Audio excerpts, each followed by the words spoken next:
দেশ জুড়ে ছড়িয়ে পড়ছে শিশুদের মধ্যে হামের প্রকোপ। রাজধানীর ডিএনসিসি ডেডিকেটেড হাসপাতালে প্রতিদিনই বাড়ছে হামে আক্রান্ত রোগীর সংখ্যা। শুরুতে সাধারণ ঠান্ডা, জ্বর ও কাশির মতো উপসর্গ দেখা দিলেও 3 থেকে 4 দিনের মধ্যে শরীরে দেখা দিচ্ছে লালচে ফুসকুড়ি।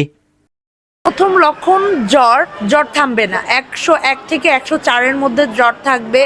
তারপর হচ্ছে আপনার জ্বর, প্যারাসিটামল, সাপোসিটার কোনো কিছুতেই জ্বরটা থামে না।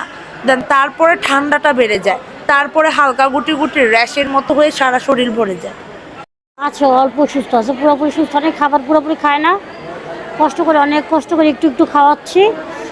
তো গতকালকে ও চোখ বন্ধ হয়েছিল, আজকে চোখ খুলছে আলহামদুলিল্লাহ।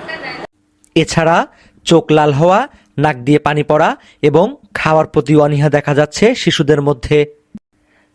সোয়াচে রোগ হামের পরিস্থিতি সামলাতে ডিএনসিসি ডেডিকেটেড হাসপাতালে তৈরি করা হয়েছে 300 বেডের আইসোলিউশন এবং পাশাপাশি রাখা হয়েছে 56 বেডের আইসিইউ। 3 দিন পরেও আসছিলাম বড় ছেলেরে নিয়ে, ওরে নিয়ে গেছি 8 দিন থেকে, তারপরে নিয়ে গেছিলাম আপনার গেছি বিশুদ্ধবারে চলে গেছিলাম। আবার ছোট ছেলের হয়েছে, নিয়ে আসি এখানে। আমরা আছি ঢাকা কামরাঙ্গীর শহরের থেকে।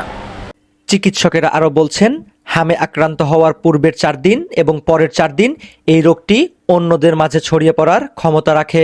প্রথম দিকে যখন জ্বর আসছে তখন দেখা যাচ্ছে অনেক সময় হাম কিনা এটা রোগীরা কনফিউজ থাকে। পরবর্তী যখন র্যাশ আসে তার পরবর্তীতে চিকিৎসা নেওয়া শুরু করে।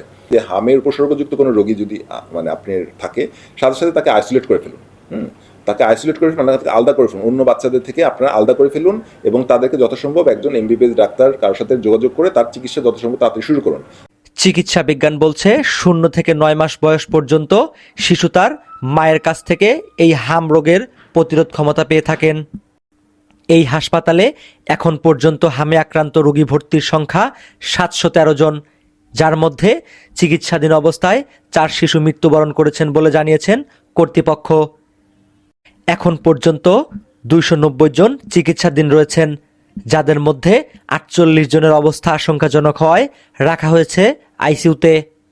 দেশ জুড়ে শিশুদের মধ্যে হাম রোগের বিস্তার বাড়ায় উদ্বেগ বাড়ছে অভিভাবকদের মধ্যে। তবে চিকিৎসকেরা বলছেন, সচেতনতা, সময়মতো টিকা এবং প্রাথমিক চিকিৎসার মাধ্যমে এই রোগ প্রতিরোধ করা সম্ভব। মেহেদী হাসান, দৈনিক স্পষ্টবাদী, ঢাকা।